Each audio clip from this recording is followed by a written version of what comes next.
저희를 극진히 사랑하시는 아버지 하나님, 지난 주일도 저희들을 하나님의 은혜로 인도하시고 또 복된 날 주시니 감사합니다.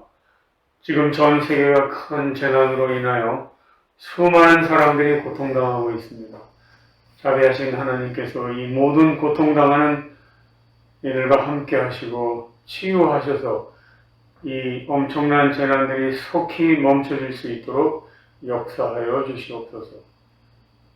우리 삶에 끊임없이 악한 마귀가 던지는 이 위기와 어려움 앞에서, 그리고 선악의 대장투가 점점 거세지는 이 시대에 주님의 백성들에게 승리의 말씀을 허락하시사 모든 성도와 귀한 말씀 받고 복을 누리며 우리 영혼이 치유되게 하여 주시옵소서.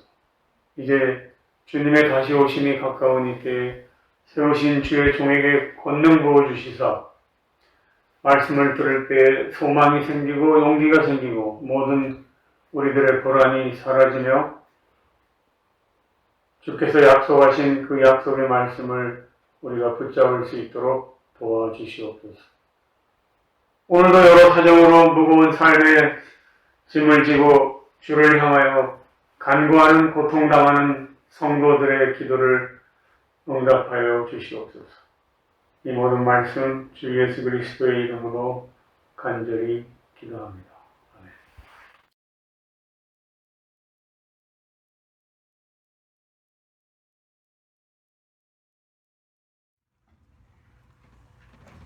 사랑의 주님, 오늘 살아있음에 감사하게 하소서.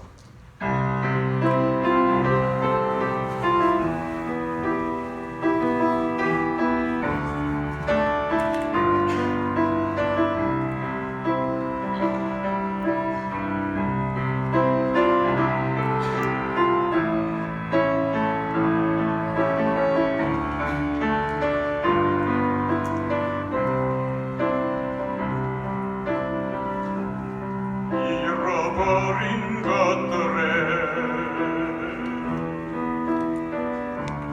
애달아 하지 않으며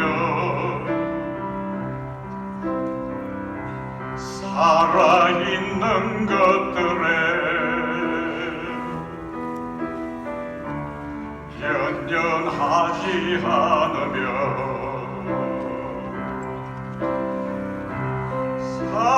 살아가는 일에 탐욕하지 않으며 나의 나됨 버리고 오직 주님 내 안에 살아있는 오늘이 되게 하옵소서. 가난해도 비굴하지 않으며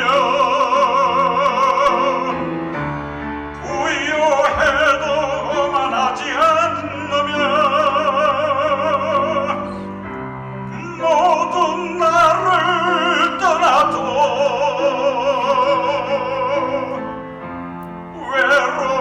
외로워하지 않으며 억울한 일 당해도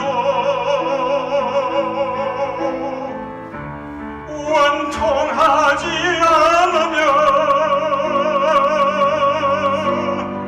소중한 것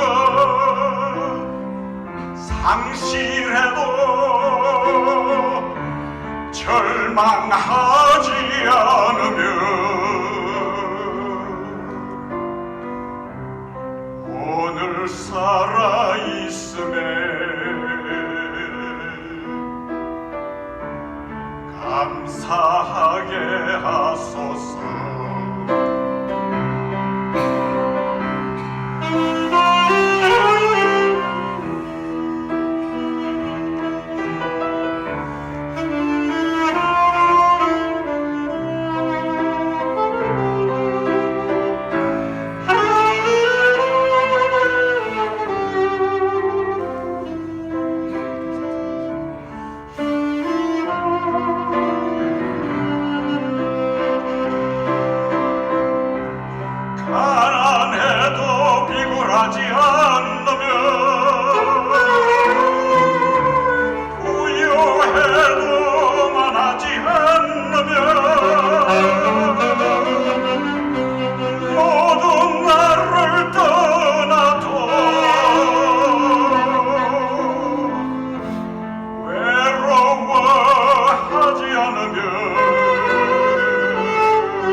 안녕하십니까. 우리 센트럴별교회 모든 성도 여러분. 지난 한 주일 동안 여러분 하나님의 은혜 가운데 모두들 평안들 하셨습니까? 저는 매주가 정말 얼마나 바쁜지 모르겠습니다. 안식일이 딱 지나고 나면 바로 일요일부터 그 다음 주 설교와 또 금요일 저녁 성경 공부 준비를 합니다. 그래서 금요일 성경 공부 내용을 다 강목을 만들고 또 그리고 파워포인트도 만들고 그렇게 해서 먼저 금요일 성경 공부 내용을 이 노트북으로 이제 카메라로 다 영상을 찍습니다. 그리고 또 다시 이제 안식일 그 와중에 또 안식일 설교를 구상하고 안식일 설교를 준비를 해서 또 안식일 설교 영상을 또 찍고 또 제작을 합니다. 그렇게 해서 늦어도 목요일까지는 제가 우리 크리스 집사님에게 보내야 되기 때문에 얼마나 정말 바쁜지 모르겠습니다. 특별히 무엇보다도 이 방송 이 여러분들이 정말 깔끔하고 정말 좋은 그런 이 방송 영상을 볼 수 있도록 우리 크리스 집사님이 참 수고를 많이 하십니다. 그래서 여러분들이 우리 크리스 집사님에게 좀 전화나 이런 걸 통해서 좀 감사하다고 그렇게 인사를 좀 전해줬으면 참 좋겠습니다. 우리 교우님들 소식을 좀 여러분들이 궁금해할 것 같아서 좀 방송을 통해서 여러분에게 좀 말씀을 좀 드리겠습니다. 제가 매주마다 그 전화를 드리는데요. 금요일마다 어제도 제가 전화를 좀 드렸습니다. 우리 교우님들 가정마다 정말 감사하게도 하나님의 은혜로 다들 무고하시고 아직까지는 저희 교우님들이나 또는 가정에서 큰 어떤 어려움이나 또는 문제가 없는 것 같습니다. 그래서 여러분들이 그렇게 아시고요. 그 다음에 두 번째로 여러분 오늘 제가 좀 말씀을 좀 드리고 싶은 것은 우리와 함께 3월 첫 주부터 이제 이곳에 오셔서 저희와 한 도주 같이 예배를 드리고 이제 코로나 때문에 우리가 이제 모습을 못 뵀는데 우리 사랑이 할머니, 할아버지, 우리 김희준 장로님과 우리 조희영 집사님이 오늘 안식일을 끝으로 이제 내일 밤 비행기로 일요일 날 밤 비행기로 한국으로 돌아가시게 됐습니다. 귀국을 하십니다. 그래서 오늘 이 안식일이 우리 장로님과 집사님에게는 마지막 안식일입니다. 그래서 여러분들이 오늘 이 방송을 통해서 아셨으니까요. 찾아뵙지는 못할지라도 여러분들이 우리 김희준 장로님 또 조영 집사님 잘 가시라고 우리 김정희 목사님께 좀 전화 좀 다 드려주셨으면 좋겠습니다. 물론 저는 이제 일요일 날 떠나기 전에 우리 두 분께서 떠나시기 전에 방문을 좀 해서 하나님의 지키심과 돌보심으로 무사히 잘 한국에 돌아가실 수 있도록 그렇게 제가 또 기도를 또 할 예정입니다. 아무튼 우리가 코로나 바이러스 때문에 집에만 있어서 다들 갑갑해 하시고 또 답답해 하시고 또 좋은 소식은 안 들리고 그렇게 우울하고 좀 기분 안 좋게 만드는 그런 소식만 들어서 우리 모두가 참 그런데요. 이럴 때에서 여러분들이 하나님의 말씀도 좀 유튜브나 이런 걸 통해서 좀 많이 좀 들으시고 또 찬양도 좀 많이 좀 여러분들 들으시고 또 이럴 때 또 하나님의 말씀을 또 많이 좀 여러분들 가까이 좀 하시고 또 이럴 때 여러분들 집에서 좀 교과 공부를 좀 매일마다 좀 열심히 좀 하셨으면 좋겠습니다. 그래서 오늘 제가 우리 교우님들에게 우리 교우님들 최근 소식과 또 김혜진 장로님 네 분 한국 귀국 소식을 먼저 설교 시작하기 전에 짧게 여러분들에게 말씀을 드렸습니다. 기독교가 교리적으로 세상에 다른 그 종교와 가장 큰 차이를 보이는 것이 있다면 그것은 부활교리 때문입니다. 기독교를 제외한 다른 종교에는 여러분 이 부활 사상이 없습니다. 천지교와 개신교에서는 4월 보통 둘째나 셋째 일요일에 부활절 특별 예배나 미사를 드립니다. 제가 한국에서 목회할 때 SDA 영학원에서 사역을 했는데요. 한 번은 부활절이 다가오는데 어떤 한 학생이 제 사무실을 찾아왔습니다. 먼저 자기소개를 하더라고요. 목사님, 저는 장로교인으로서 영락교회를 나가고 있습니다. 영락교회는 서울에 있는 교회인데 한경지 목사님이 세운 교회거든요. 굉장히 큰 교회고 장로교회 중에서 아주 보수적인 교회입니다. 저희 부모님은 6.25 때 평양에서 피난 내려오신 실향민이시고요. 저는 3대째 독실한 장로교 집안입니다. 집안에서 태어나서 3대째 지금 장로교 교인입니다. 제가 목사님을 이렇게 찾아온 것은 질문이 하나 있어서 찾아왔습니다. 그래서 제가 무슨 질문입니까? 이렇게 얘기했더니 목사님, 저희 장로교에서는 교회의 절기 중에서 부활절과 성탄절을 가장 중요한 절기로 그렇게 여기고 특별 그 주일 예배를 드립니다. 그런데 제가 들으니까 이 안식교는 부활절에 어떤 예배도 드리지 않는다고 제가 이렇게 들었습니다. 좀 그 이유를 알고 싶네요. 안식교는 듣자하니 예수님의 부활을 전혀 믿지 않고 있어서 그래서 이단이라고 제가 그렇게 들었는데요. 그게 정말 사실입니까? 그래서 제가 그 질문을 받고 이렇게 이야기를 했습니다. 먼저 책을 꺼내서 기본교리 그 책이 28개조 있는데요. 그 책에 우리 재림교회가 부활을 아주 확실하게 믿고 고백하는 그런 곳을 언급한 그곳을 제가 읽어드렸어요. 그랬더니 이 사람이 깜짝 놀라면서 아니 그렇게 분명하게 예수님의 부활을 믿고 고백하면서 안식교는 왜 그러면 부활절에 아무런 그런 예배를 우리처럼 드리지 않냐고 그렇게 질문을 했습니다. 여러분 지난 일요일 4월 11일이 부활절이었죠. 이스터였죠. 코로나 바이러스 감염병 때문에 올해는 그렇지만 그런 일이 없을 때는 평상적인 그런 해였다면 지금처럼 보세요. 저기 개신교들은 저렇게 일요일에 대대적으로 온 교인들이 모여가지고 부활절 예배를 드리고요. 또 성당에서는 미사를 부활절 특별 미사를 했는데 저 성당이 서울 그 명동성당입니다. 명동성당에 부활절을 맞은 그 일요일에 특별 부활절 미사를 드립니다.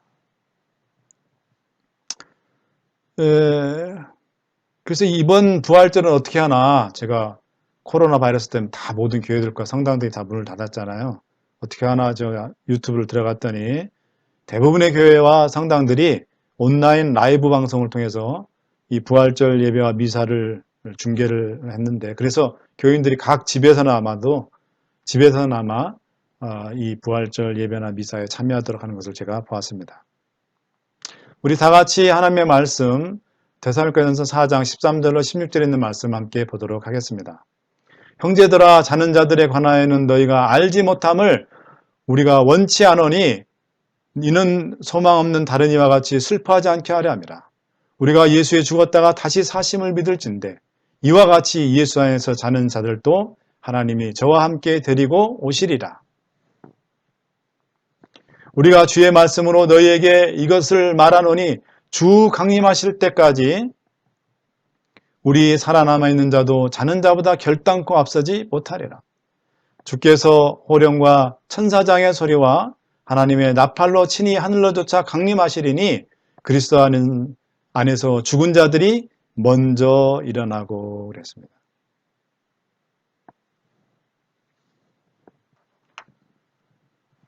오늘 이 시간에는 그리스도의 부활이 있어야 재림도 있습니다 라는 제목으로 함께 말씀의 은혜를 나누기를 원합니다.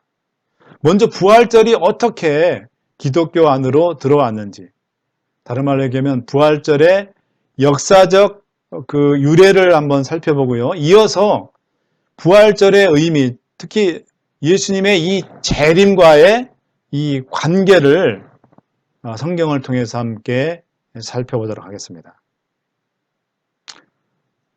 예수님께서 기억하여 반드시 지키라 하신 날이 있고요.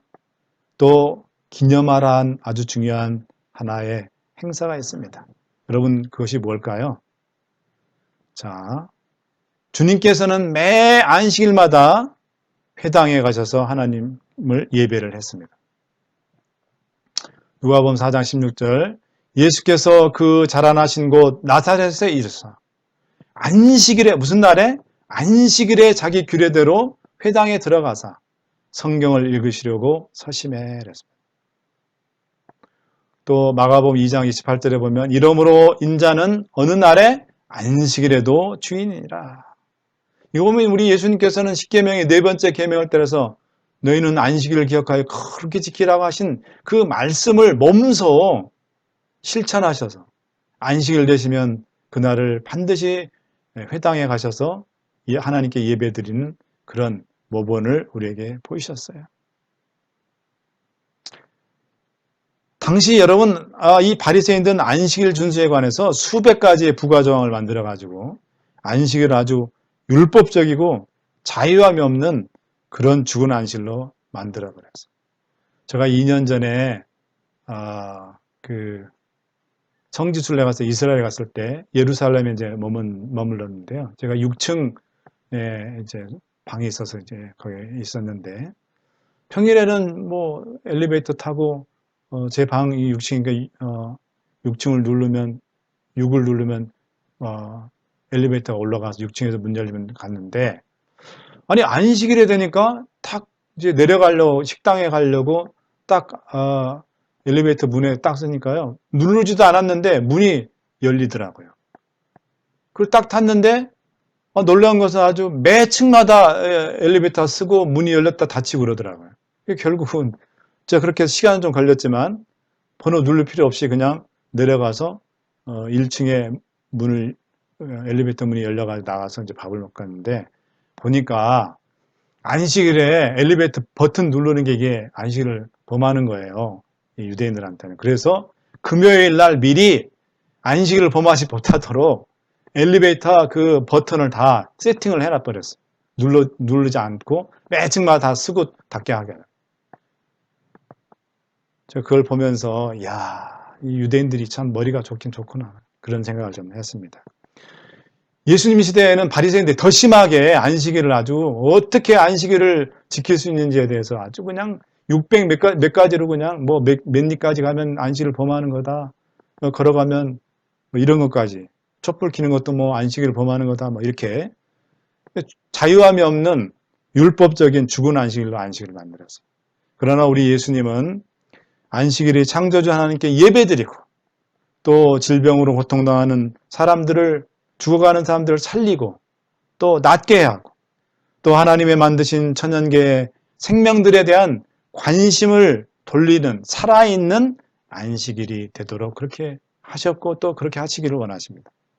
사랑하는 우리 센츄얼교회 모든 성도 여러분, 우리도 주님처럼 정말 안식일을 존귀하게 여기고 마땅히 안식일을 안식일답게 지키시는 여러분과 제가 되기를 간절히 바랍니다.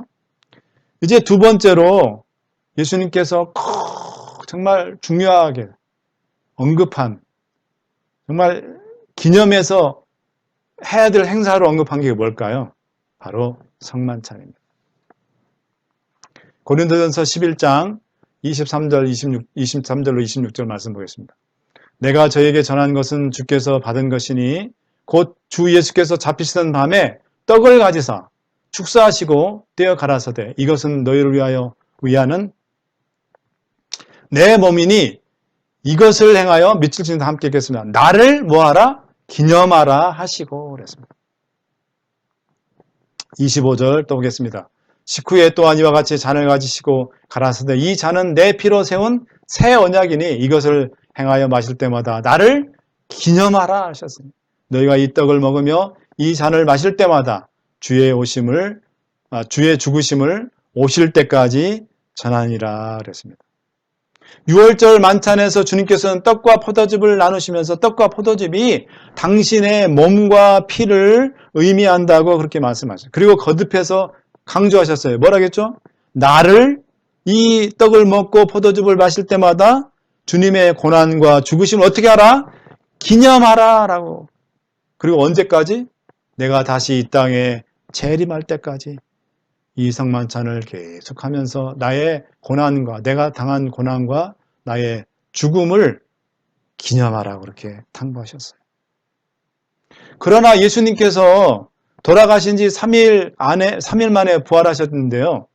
신약성경 어떤 곳에서도 예수님의 이 부활을 기념하라고 또 안식일을 기억하여 지키라고 언급한 그런 안식일처럼 기억해서 지키라고 그렇게 언급한 곳은 단 한 군도 없습니다. 그럼 도대체 부활절이 어떻게 이토록 중요한 교회의 행사로 그렇게 자리매김을 할 수 있었을까요? 저는 이제 이 부활절의 역사적인 유래를 한번 살펴보도록 하겠습니다. 자, 부활절을 영어로는 이스터라고 합니다. 여러분, 이 이스터라는 말이 어디서 왔을까요? 자, 이 이스터라는 말의 어원이 어디서 왔냐면, 자, 이 유럽에, 저 영국이나 서유럽, 이 유럽에 그 이교도들이 그때 많았어요. 2세기 이때, 3세기, 4세기 때 이들은 하나님을 모르던 그런 이교도들이었습니다. 게르만족, 튜턴족. 근데 이 사람들이 봄의 여신 에오스트레라는 이 봄의 여신을 아주 이들이 섬겼는데요. 그 에오스트레라는 여신의 이름에서 부활절을 뜻하는 영어 단어 이스터가 왔어요. 이 단어 자체부터 이 이스터, 이 부활절을 뜻하는 이 말은 성경에서 온 것이 아니에요. 이 말은 벌써 이 이교도의 여신의 이름에서 왔다는 것을 여러분들이 좀 아시기 바랍니다. 자, 그 다음에 그러면 이제 도대체 그러면 이 이스터가 부활절이 어떻게 교회 안에 들어오게 됐을까를 함께 우리가 살펴보도록 하겠습니다. 자, 예수님께서 부활하신 뒤에 초대교회에서는 이 니케아 공의회 전까지 유대력으로 유월절을 기준으로 다음 날, 유월절 다음 날이 무교절이잖아요. 그 무교절부터 숫자를 세서 그 안식일을 딱 지키고 그 다음 날이 그래서 그 다음 날 무교절이라고 했습니다. 그 안식일까지를. 그리고 그 다음 날 일요일을 안식일 다음 일요일을 초실절이라고 해서 그 초실절에 예수님의 죽으심과 부활을 기념을 했어요. 그래서 부활절이라는 명칭 이스터라고 안 하고 초대교회 당시에는 파스카라고 했어요. 파스카. 6월절을 기념을 6월절에서 이렇게 왔다 그래가지고 그런데 이 니케아 공의회 서기 325년 사진을 보십시오. 콘스탄틴 황제, 로마의 황제, 기독교로 개종했던 이 로마의 황제 콘스탄틴이 그 로마 제국 안에 있는 기독교의 지도자들, 감독들을 다 모으고 회의를 했어요. 그 회의 이름이 니케아라는 그 지역에서 회의를 했다 해서 지역 이름을 따서 니케아 공의회라고 합니다. 이 공의회에서 그 부활절을 지키는 걸 어느 날짜를 가지고 지켜야 될까 의견들이 막 분분했어요. 그랬을 때 이 회의에서 충분히 뭐냐면은 낮과 밤이 봄에 낮과 밤이 딱 똑같아진 때잖아요. 스프링 이쿼넉스라는데 그게 보통 3월 양력으로 3월 21일이나 22일쯤이 되잖아요. 그래서 그 3월 22일쯤에서 15일 딱 지나면 만월이잖아요. 보름. 그 보름이 지난 첫 번째 일요일, 그 일요일을 예수님의 죽으심과 부활을 기념하는 부활절로 지키자라고 이렇게 결정을 했는데 그게 보통 언제냐면 3월 20일부터 4월 26일에 오는 일요일 중에 어떤 날 이게 되겠죠. 그래서 올해는 부활절이 4월 11일, 4월 둘째 주입니다. 둘째 주 일요일이죠. 그런데 유럽으로 전도를 떠났던 기독교 지도자들이 그 이교도들, 게르만 민족, 티우톤족 이런 이교도들이 그들의 여신, 봄의 여신 이 에스트레를 위에서 봄 축제를 열고 4월 달에 그 축제가 또 있었어요. 제물을 바치는 걸 보면서 야, 이 이교도들에게 어떻게 하나님의 말씀을 전하고 복음을 전해서 이 사람들을 하나님 백성으로 만들까 하다가 이들의 그 이교 축제 이런 봄 축제일을 부활절로 바꾸면 자연스럽게 이 사람들이 익숙하니까 좀 더 그 예수님을 좀 이해하기 쉽고 받아들이기가 쉽지 않을까. 그래서 그렇게 했는데 그게 나중에 결국은 자연스럽게 부활절로 됐다는 것입니다. 자, 여러분 이 부활절을 상징하는 두 가지가 있죠. 첫 번째로는 달걀과 토끼입니다. 자, 저기 보면 토끼와 빨간색 계란, 달걀이 나오죠. 자, 왼쪽에 보면은 어떤 여자가 토끼를 품고 있는 게 나오죠. 저 두 여자는 그 봄의 여신, 이교도들이 섬겼던 봄의 여신 에오스트레라는 봄의 여신입니다.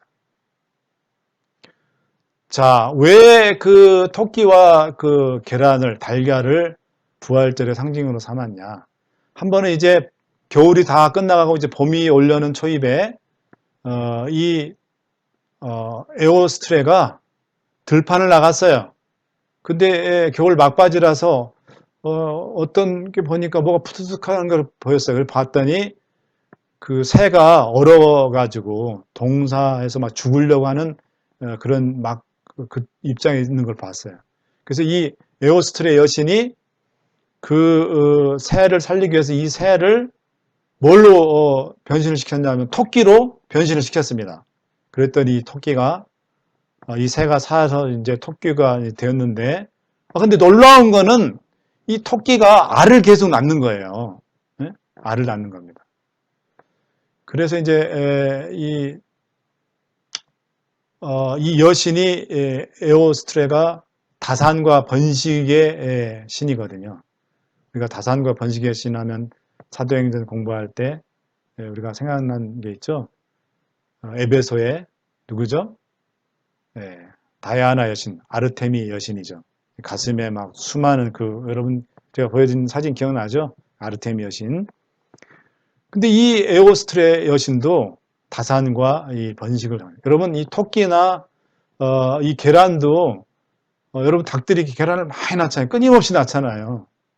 이게 다산과 이 번식을 뜻합니다. 토끼가 새끼를 하면 그 한 배에 여러 마리를 낳습니다. 저 어렸을 때 토끼 키워봐서 압니다. 집에서.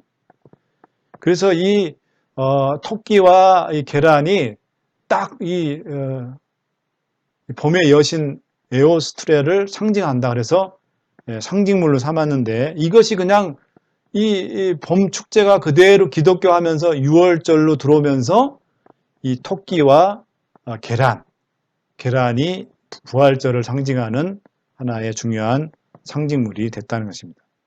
자, 여러분 이 계란 하면은 부활절 여러분 계란도 먹고 또 그 다음에 또 이 아이들이 계란을 이제 숨겨가지고 그 계란을 찾는 그런 게임하는 거 보셨죠? 자, 왼쪽에 사진 보면 아이들이 지금 숨겨놓은 계란 찾는 보물찾기 하는 것 듯이 계란 찾는 그런 지금 게임을 하고 있는 거예요. 바구니에 지금 찾아가지고 담는 겁니다. 누가 많이 저 계란을 찾아가지고 오나 그래서 그게 1등이 나는 거죠. 자, 오른쪽은 여러분 저거는 뭐냐면 백악관에서 부활절 맞이해서 1년에 한 번씩 아이들을 다 초청해가지고 게임을 하는데 그 게임 잘 보세요. 주걱 같은 걸로 저 색깔별로 된 달걀을 굴리는 거죠. 그래서 달걀 굴리기 대회. 누가 빨리 달걀을 굴려서 돌아오나. 지금 대회를 지금 하고 있는 겁니다.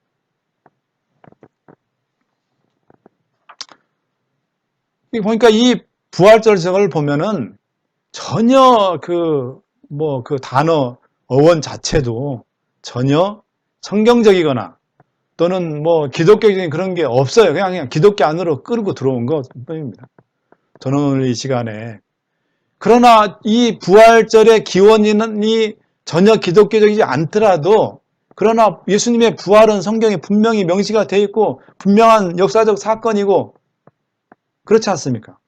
또 이 부활이 굉장히 우리에게 중요한 의미가 있습니다. 특별히 이 시간에 제가 여러분에게 말씀을 드리고 싶은 것은 이 예수님의 부활과 예수님의 재림이 아주 밀접하게 관련이 되어 있다는 것입니다.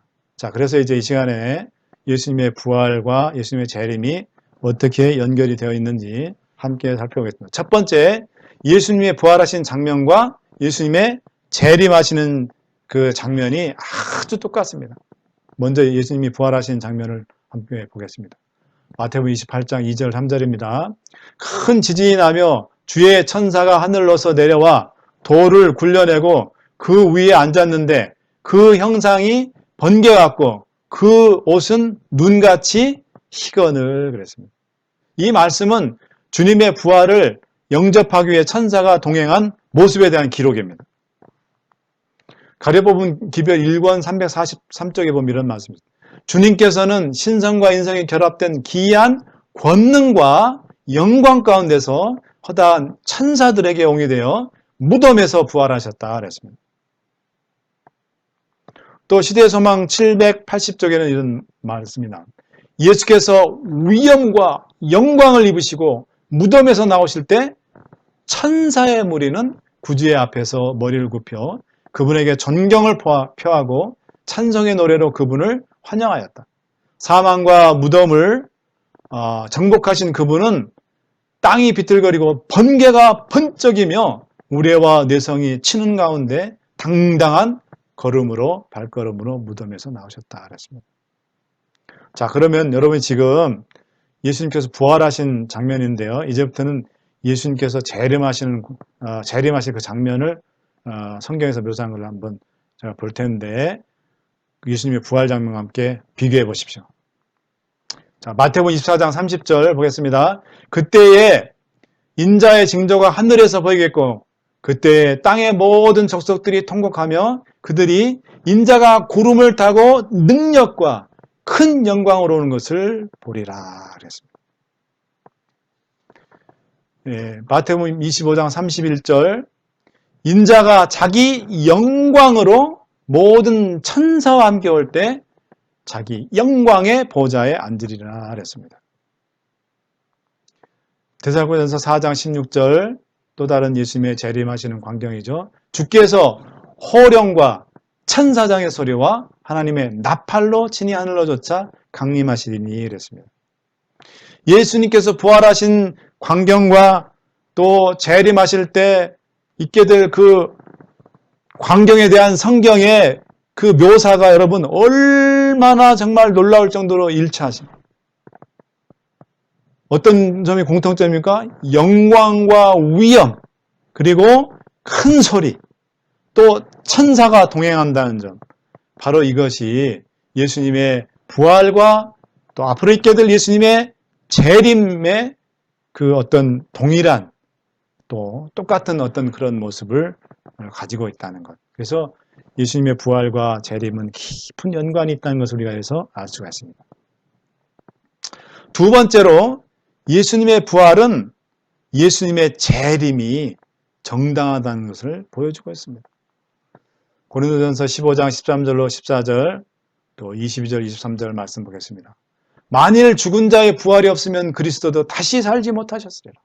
그리스도께서 만일 다시 살지 못하셨으면 우리의 전파하는 것도 헛것이요 또 너희 믿음도 헛것이며 아담 안에서 모든 사람이 죽은 것 같이 그리스도 안에서 모든 사람이 삶을 얻으리라. 그러나 각각 자기 차례대로 되리니 먼저는 첫 열매인 그리스도요. 다음에는 그리스도 강림하실 때, 강림이라는 건 재림이죠. 그리스도 재림하실 때에 그에게 붙은 자요라고 그랬습니다. 바울은 부활하신 주님께서 이 땅에 다시 재림하시어 주 안에서 잠든 무덤 속의 성도들을 반드시 생명의 부활로 이끄실 것이라고 그랬습니다. 근데 만약에 예수님의 부활 사건이 없다면 주님의 재림에 대한 우리의 믿음은 헛것으로 끝나고 말 것이라고 바울은 강력하게 그렇게 주장을 하고 있습니다. 따라서 이 예수님의 이 부활과 예수님의 이 재림은 동전의 양면과도 같아서 서로 이 불가분의 그런 관계로 우리의 믿음에 있어서 가장 중요한 사건이 바로 예수님의 부활과 재림입니다. 예수님께서 부활하지 않으셨는데 어떻게 우리를 데리러 재림하실 수가 있으시겠어요? 그리고 예수님 재림하실 때 죽은 성도들이 다시 부활하는 그런 사건이 있을 수가 있겠습니까?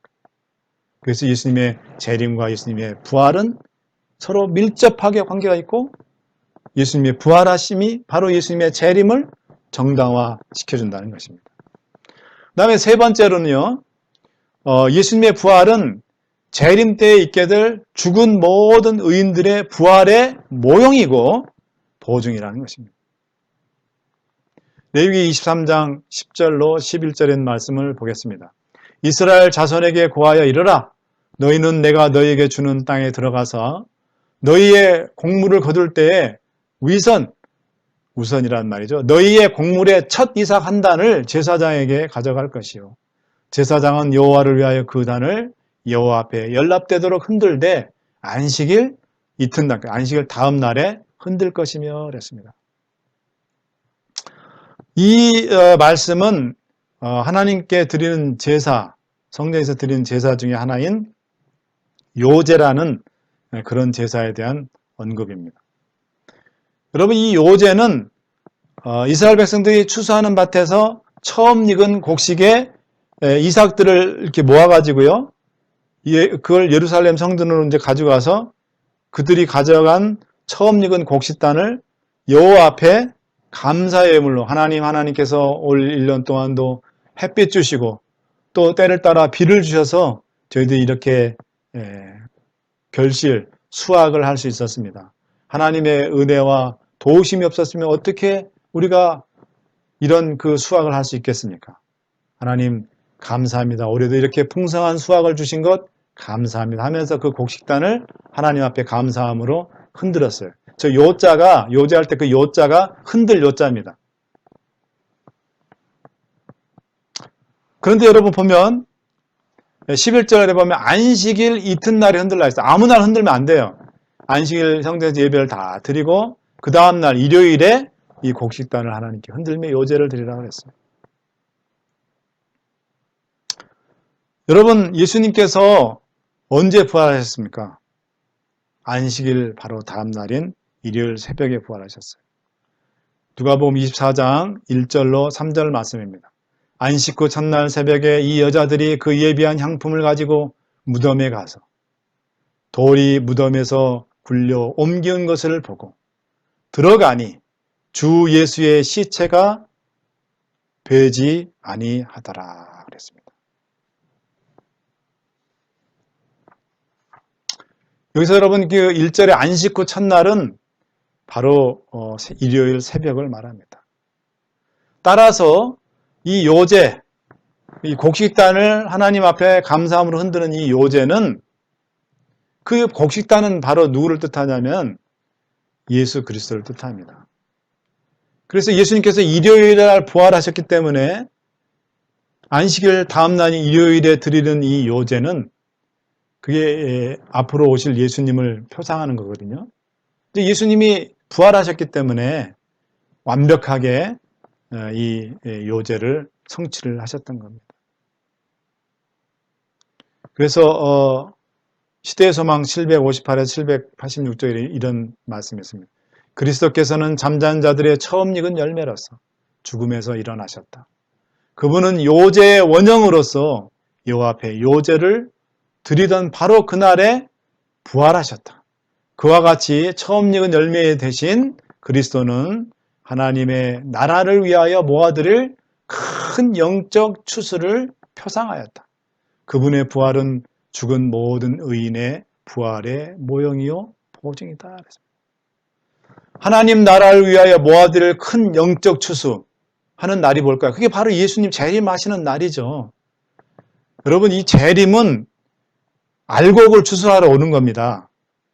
죄인들 부르러 오는 게 재림이 아니에요. 그렇기 때문에 우리가 예수님의 재림을 준비한다는 게 우리가 알곡이 돼야 되는 겁니다. 예수님께 추수가 돼야 돼요. 재림의 날에.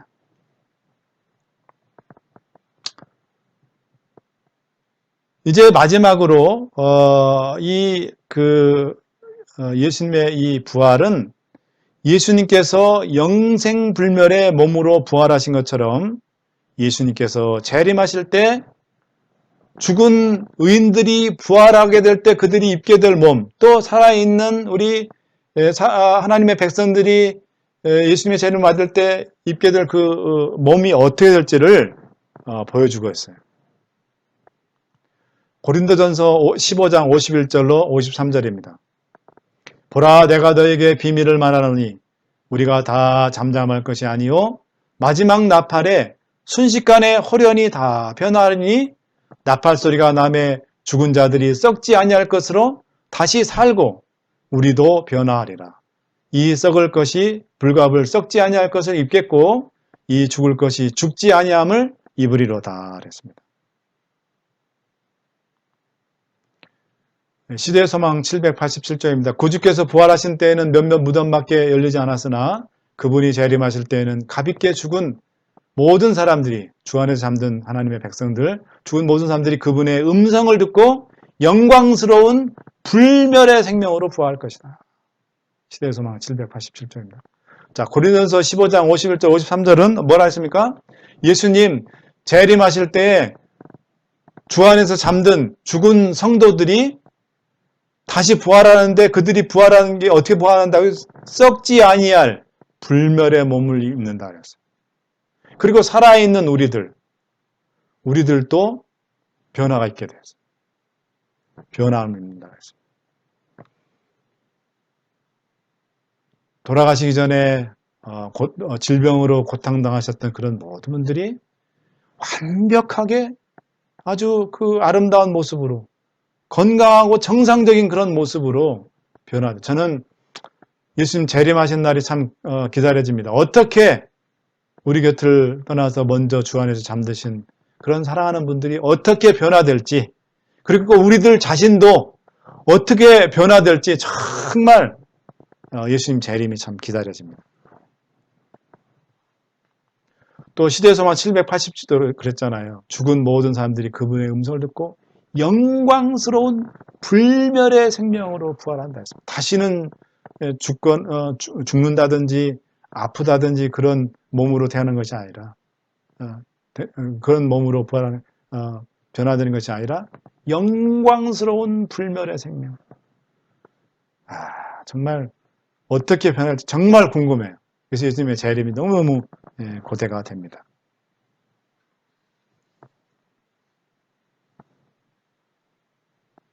또 가려뽑은 기별 2권 33쪽에 있는 말씀을 제가 읽겠습니다. 그리스도께서 우리의 낮은 몸을 자기 영광의 몸의 형체와 같이 변하게 하실 때, 예수님 재림하실 때 죽은 성도들이 누구의 몸처럼 된다는 거예요, 지금? 자기 예수 그리스도의 영광의 몸의 형체와 같이 변케 하신다. 정말 얼마나 용기 있고 또 얼마나 우리에게 힘을 주는 그런 말씀입니다. 그렇게 변화될 때는 언제라고요? 그리스도께서 재림하실 때이다. 저는 참으로 예수님의 이 재림이 얼마나 정말 간절하게 기다려지는지 모르겠습니다. 저는 이제 말씀을 요약하며 여러분들에게 호소를 드립니다. 비록 이 부활절 자체가 그 기원은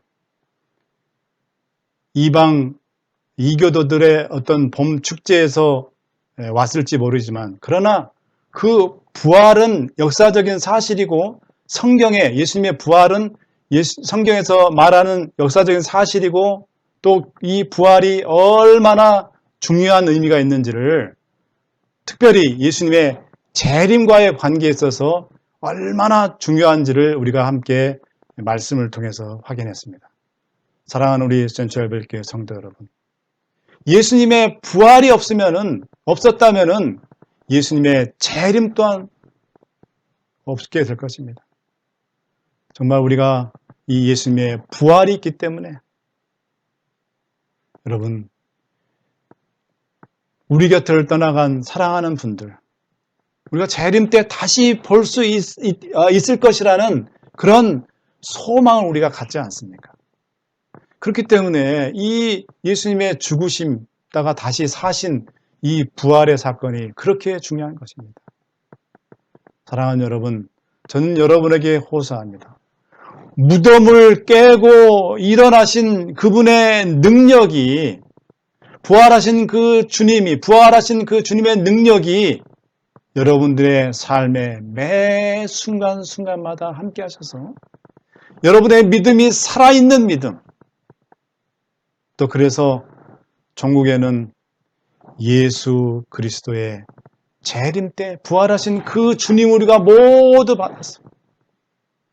변화함을 입는 새로운 하나님의 구원받은 그런 백성들이 우리 사랑하는 모든 센트럴별교회 모든 성도 여러분들이 되기를 간절히 바라면서 오늘 이 안식일 예배 말씀을 마치도록 하겠습니다.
자비로운 주 하나님, 오늘 성경을 통하여서 다시 한번 예수 그리스도의 부활의 의미가 무엇인지 더 잘 알 수 있도록 은혜 주셔서 감사합니다. 오 아버지, 무엇보다도 예수님의 부활이 예수님의 재림과 어떤 관계가 있는지를 밝히 깨닫도록 해주셔서 감사합니다. 오 아버지, 부활 없이는 그리스도의 재림이 없다는 사실을 저희들 또한 배워서 감사합니다. 오 하나님, 우리의 삶 속에 사망에서 생명으로 일어나신 주님의 그 부활의 능력을 매일의 삶 속에서 체험케 하여 주시옵소서. 주님, 그로 인해서 우리의 믿음이 죽어가는 믿음이 아니라 살아있는 믿음, 힘있는 그런 믿음이 되게 하여 주시옵소서. 이제는 우리 아버지 하나님의 크신 은혜와 예수 그리스도의 구원하신 사랑과 성령 하나님의 감동 감화하심이 오늘 이 방송 예배에 참여한 모든 분들 위해 이제부터 영원히 함께해 주시기를 예수님의 이름으로 축원하옵나이다. 아멘.